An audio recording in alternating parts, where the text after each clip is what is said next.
자, 여러분 안녕하세요. 폴라베어 전 실장입니다. 간만에 인테리어 영상이죠.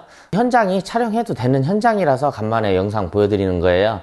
시리즈별로 이 현장에 대해서 계속 이렇게 보여드릴 텐데, 이 시리즈에 대해서 간략하게 소개를 해드리자면은, 여러분들이 인테리어를 할 때 돈을 어디다가 쓰는 게 나중을 생각해도 더 좋은 건지, 그거에 대해서 조금 다뤄드릴까 해요.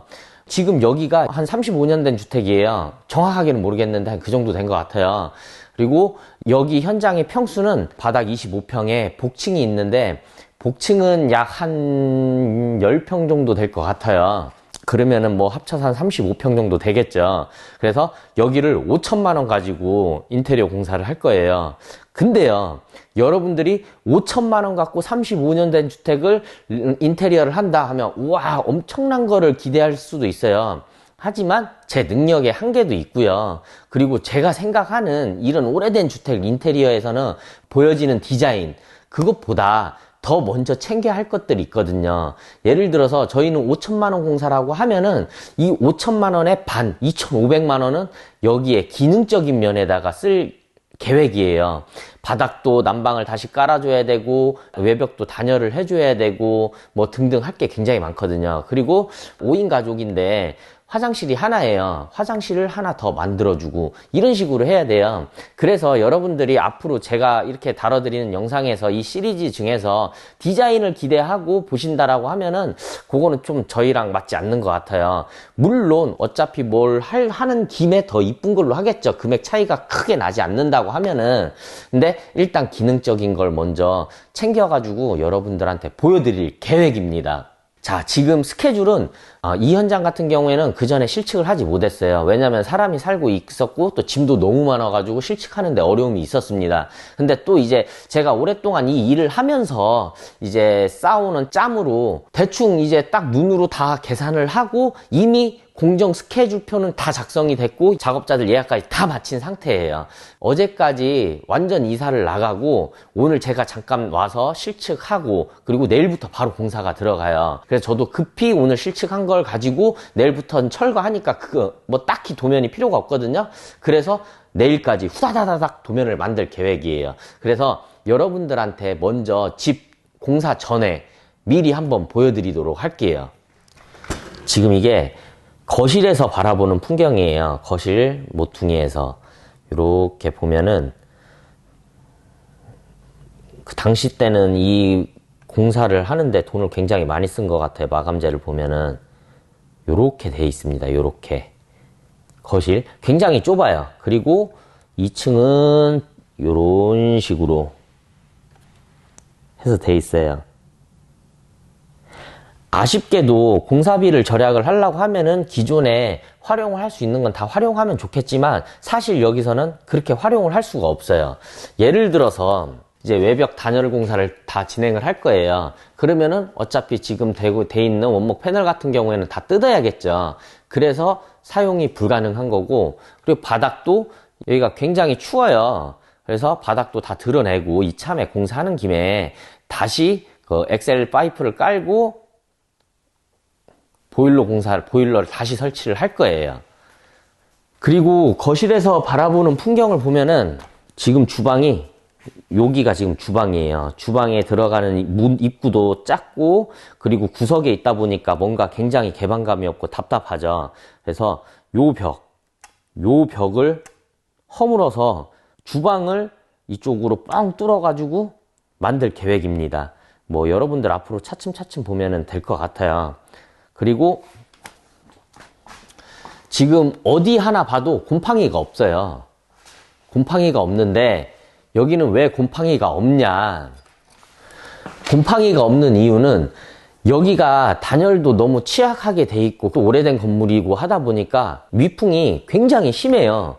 그렇기 때문에 창문을 다 닫아놔도 자연 환기가 되는 시스템이라서 곰팡이가 없는 거예요. 근데 이런 곳에다가 뭐 날릴 공사로 단열 공사를 하게 되면은 진짜 어마어마한 곰팡이와 함께 평생을 살아야 돼요. 그래서 단열 공사에 굉장히 큰 초점을 맞추고 있거든요, 저도. 근데 또 생각지도 못한데 곰팡이가 있는 곳도 한 군데가 있어요. 보여드릴게요. 자, 여기는 곰팡이가 있죠. 그런데 이게 어디에서 나온 곰팡이냐면은 일단 여기는 내벽이에요. 내벽. 외벽이 아닌 내벽인데 위에가 바로 옥상입니다. 그래서 옥상 방수에 문제가 있어서 이렇게 곰팡이가 생기지 않았을까 생각을 해요. 그래서 옥상 방수 공사까지 진행을 할 예정입니다. 또 기존의 화장실을 한번 보여드릴게요. 화장실이 천장이 이게 아쉽게도 콘크리트로 돼 있어요. 그래서 이거를 더 까서 올리거나 그러지는 못하고 구조도 이렇게 보시면은 계단 때문에 이렇게 사선이 져 있어요. 요런 거를 좀 어떻게 뭐 깎아낼 수가 없는 부분이니까 이런 거는 그대로 살려가지고 변기나 세면대 위치 이동을 통해 가지고 조금 더 나은 환경을 만들어 주는 게 좋을 것 같아요. 물론 타일이랑 이런 거는 다 할 예정입니다. 주방 한번 보여드릴게요. 자, 세월의 때가 확실히 묻어나죠? 이렇게. 여기는 주방을 아까도 이야기했듯이 들어가는 입구가 너무 작아요. 그렇기 때문에 여기다가 주방을 그대로 또 놓게 되면은 굉장히 생활하는데 불편함이 있거든요. 그래서 저기는 주방은 방으로 만들 예정이에요. 방으로. 그리고 주방을 요쪽으로 가져올 겁니다. 요쪽으로. 이렇게 벽을 요렇게 여기만 이렇게 잘라주면 되겠죠. 잘라주고 저희가 만약에 공사를 하다가 조금 뭐 구조상 문제가 있다고 하면은 H빔으로 보강을 한 다음에 할 거예요. 근데 한번 저도 털어봐야지 알겠어요. 이런 부분에 돈이 굉장히 많이 들어가거든요. 그리고 2층 한번 보여드리도록 할게요.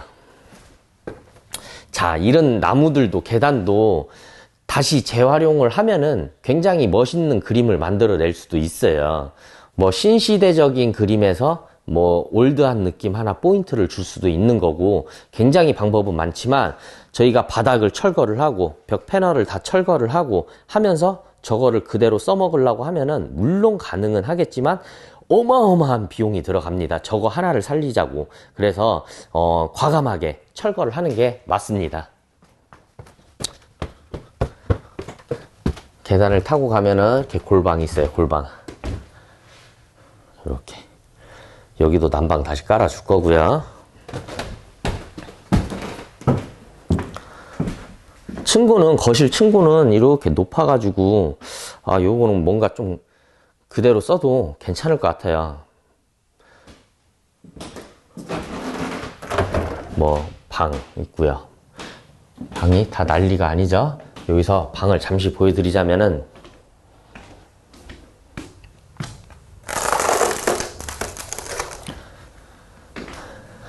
자, 방이 있습니다. 옥상을 한번 보여드릴게요. 지금 이게 옥상이에요. 옥상인데 이게 참 세월의 세월을 이기지 못했어요. 그래서 가장 중요한 거 방수 작업, 단열 작업, 난방 작업, 화장실 신설 뭐 요 정도 가장 초점을 맞추고 있는 거예요. 방수도 여러 가지지만 제가 이제 영상을 제작하면서 제가 왜 이런 방수 방법을 택했고 왜 또 이렇게 하는 건지 여러분들한테 보여드리도록 할게요. 제가 생각하는 오래된 주택 인테리어라고 하면은 단가에 상한선이 있다고 생각을 해요. 이거는 그냥 제 주관적인 생각입니다. 평당 200만 원이 넘어가게 된다 하면은 그거는 그냥 차라리 부시고 짓든 아니면은 어디 땅을 좀 싼 데 사가지고 집을 짓는 게 낫지 않나 라는 생각을 해요. 그러니까 여기도 복층인데 위아래 합치면은 뭐 한 35평 된단 말이에요. 그래서 이런 데 같은 경우에 7천만 원이 넘게 되면은 그건 한번 좀 다시 생각을 해봐야 되지 않나라고 생각을 해요. 그리고 제가 지금 오늘은 이제 어떻게 생긴 현장인지 이사가 다 나간 후에 처음 보게 되는 거라서 저도 이제 뭐 계획했던 게 있는데 그대로 다 진행이 될지 안 될지는 몰라요. 한번 철거를 한번 해봐야지 알거든요. 어쨌든 제가 앞으로 쭉 이어지는 공정들에 관해서 이야기를 할때 왜 이런 공정을 택했고, 왜 이런 마감을 택했는지 여러분들한테 보여드리고 싶은 거예요. 제가 생각을 한다고 하면은, 진짜 못해도 이런 오래된 건물 같은 경우에는 2, 3천만 원 들여가지고 기능적인 걸 먼저 살려놓고, 남은 거 가지고 실내 마감을 해야 된다. 라고 생각을 하고 있습니다. 뭐, 오늘 영상은 별 내용 없지만, 그래도 여러분들이 오랜만에 제가 인테리어 영상 올리니까 재미나게 앞으로 시청해 주셨으면 좋겠고요. 그리고 제가 하는 작업에 대해서 저게 아닌데? 라고 하시는 분들은 영상을 건너뛰지 말고 처음부터 끝까지 제가 하는 이야기를 다 듣고 난 뒤에 좋은 내용의 댓글들을 달아주셨으면 좋겠어요. 저도 완전하지가 않고 뭐 제가 엄청나게 잘하는 사람도 아니에요. 더군다나 저는 홈인테리어는 아예 할 줄도 모릅니다. 거의 상업공간 위주라서 홈인테리어는 자신이 없어요. 사실 진짜 많은 전문적으로 홈인테리어를 하시는 분들에 비해서 구조를 새로 설계하고 뭐 이렇게 하는 거 저렇게 하는 거 뭐 꾸며 나가는 거 이건 많이 약해요 제가. 하지만 그런 과정들 한번 여러분들께 차곡차곡 보여드릴 테니까 앞으로 계속 이어질 시리즈 한번 여러분들이 재밌게 봐주셨으면 좋겠습니다. 감사합니다. 절 실장이었습니다.